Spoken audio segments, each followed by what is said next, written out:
This is the Dog Savant Podcast with your host, Brett Endies. Hey everyone, this is Brett, and this is the Dog Savant Podcast. This is episode 8. We're going to talk today about the recall command. So that's very important. We're going to talk about how to teach your dog a solid recall, how to learn how to phase into off-leash and applied recall so that the come command could work in real-life situations, how to troubleshoot, and of course, why it is so important to teach your dog a good come command, recall command. Before that, I just want to talk about we're now on iTunes, so please subscribe, share, review, rate, all that good stuff. The more that people know about us, the more dogs that I can help. And then I'm on YouTube, I think Vimeo soon. We're going to have a video version, so you may be watching me. And, I just want to make sure that we have many different ways that you can find the podcast and learn how to communicate with your dog better, teach your dog new things, and just understand their behavior and hopefully have a more harmonious relationship with them overall. It sounded pretty good. All right, so anyway, we're going to talk about the come command. Why is it so important? Well, that's obvious. You want to be able to have command of your dog in any situation, at any, off-leash, at any range, with any kind of distraction. It could be just for convenience. You can have more freedom with your dog. You can save your dog's life. If your dog is running off into a street and a car's coming, you want to have a come command that stops on a dime and they start moving in your direction as soon as possible. As far as, for obedience and show, you can develop into a very fancy performance-based recall where you can get a nice, confirmed sit when they get next to you, whatever it is. But you do want to get when they hear come, an immediate response, because in real life, that's all you got is that response, or it could literally save their life. So how do we teach that? The come command is something that you need to build. I make fun of the purely positive training as a way to resolve a dog's behavior problems, but this is primarily how you're going to teach a dog initially to respond to the come command and get that, Pavlov's dog response.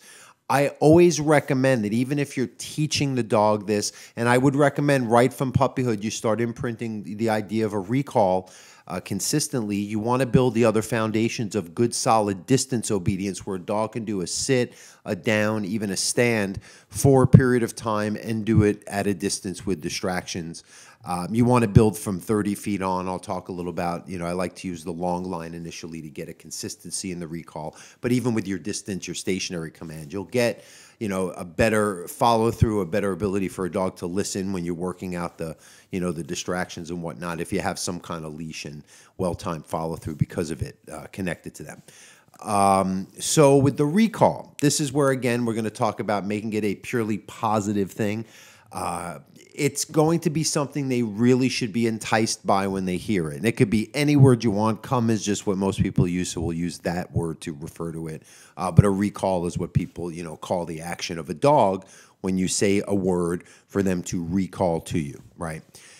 So you want to start imprinting this early in puppies. And even if your dog is older and you want to start teaching it, just be expected to have a little bit of a back and forth with the building process. Where puppies, you're kind of chaining this together pretty much day after day in terms of their improvement. You want to use a high-value treat, something that they will only get for the come command.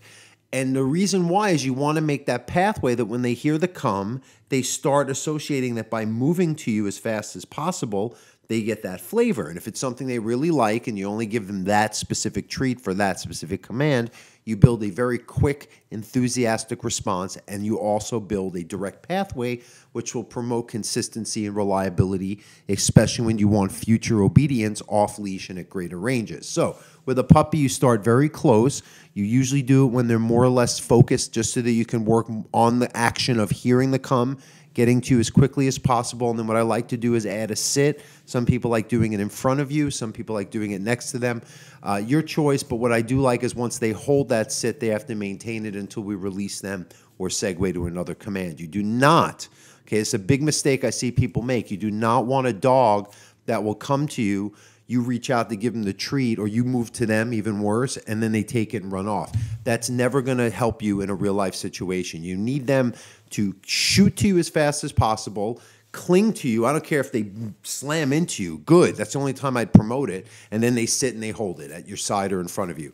I even tell people that that's the nature of the lure end of the lure and reward training is you want to do like the cart and the horse idea. You want to back away a little bit, kind of drag the treat towards you little by little. So even when they're doing it, you want to build more enthusiasm.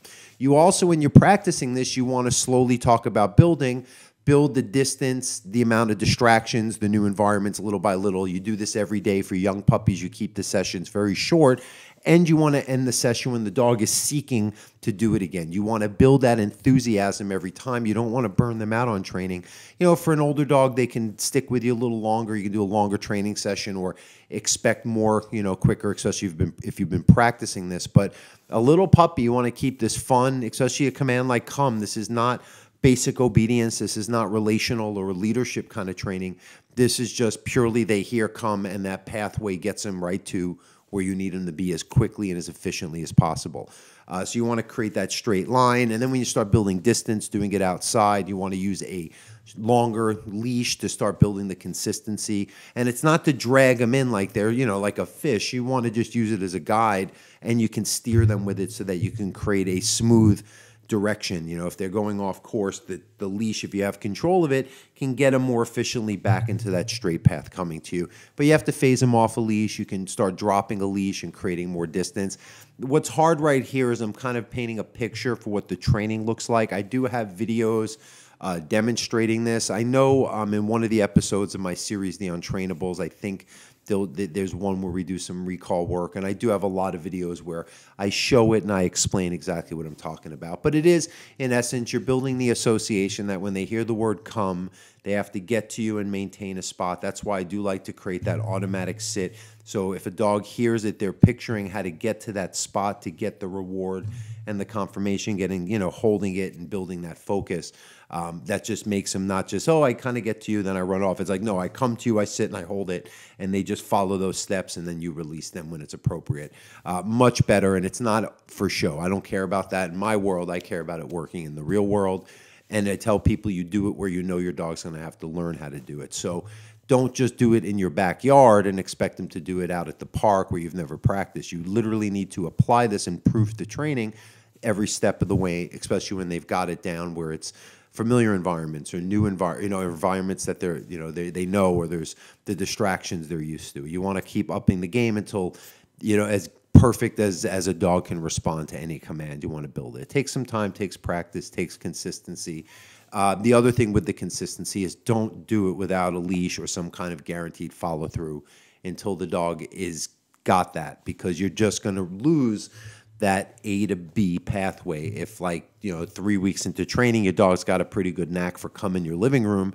Now you're at the dog park, you start saying, hey, come, and they tune you out because they're too caught up in the play with other dogs, and you haven't practiced even close to what that would require. And you can get them there, and it takes some work, but you're just teaching them, now at the dog park, I hear come, and I don't have to do it. So you don't want a dog to have that association until they're ready to actually respond, and it's just a lot of practice. Some dogs will come naturally just by saying their name, but if you want a real guaranteed thing, it takes some practice, consistency, and the right building. So that's how you teach, okay? Now we'll talk about troubleshooting. So what do we do if the dog's got this down pat and they start, they're not listening right when I take them off the leash? Do I yell at them? Do I chase them down? Your best thing is to kind of examine, if my dog didn't listen, what could we have done in the teaching phase of this to get them better prepared for the situation? If it's something that you made as a mistake, or just there was more work that had to be put in, again, an example is asking your dog to listen at a dog park when you haven't even expected them to learn to sit at a dog park, something more basic. So you have to work on that. And then there's things that you can start doing to proof, you can use this is old school, but some trainers used to use like fishing line or some thinner leash, or make the leash shorter and shorter.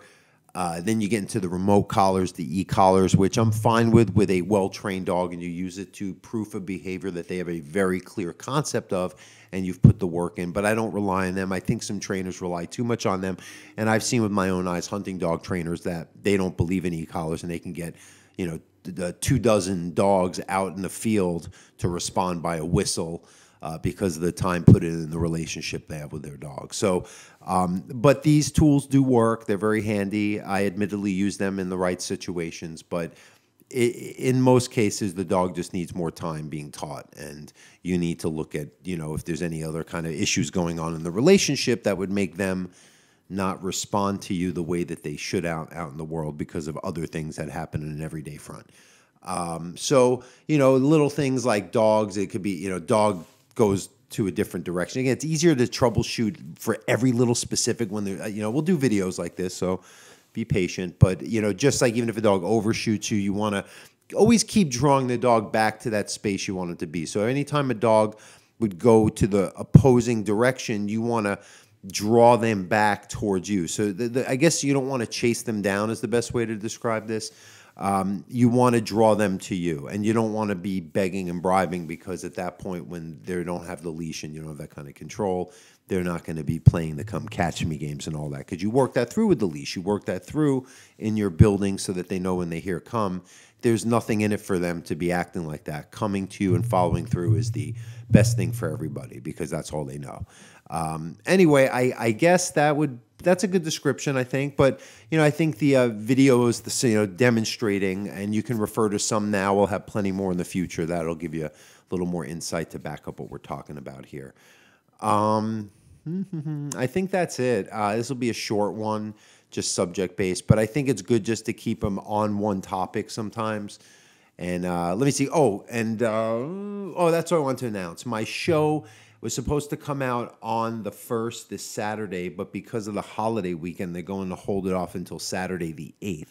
So the Untrainables will have episode 1 released on Facebook Watch through the Pet Collective on Saturday the 8th of September 2018. So stay tuned for that. That's the big thing. That's what I'm so excited about. And I want this podcast to be a way for you to get to know me, because they're such short episodes, and I'm just kind of doing my training thing so you can get to know me more. So send me your questions, send me videos of your dogs, social media. You can go on my website, dogtrainingla.com. I am on YouTube. I think it's YouTube / Dog Training LA, and then Facebook. All that stuff is linked from my website too, so very easy to find.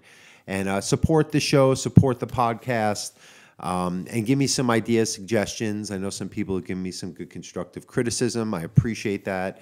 It only helps. I want to give you what you want. This podcast is to help dogs and their owners, share information. This is not coming from opinion. I'm not some guy who just watched a lot of episodes of The Dog Whisperer and think I know better. I actually have put in a lot of time doing this, and these are things that I've learned through trial and error. These are things that other trainers have taught me, things that other clients have taught me. I'm still learning every day, but what I do, it's not about hearsay. It's about hearing enough people who do not know each other telling me this is helping my dog. So I tend to think the advice has some value to it. So if you apply it to your dog, I'm pretty sure it'll work too. Again, thank you so much. Don't forget to subscribe to this podcast on iTunes. And thank you. Stay tuned for more episodes.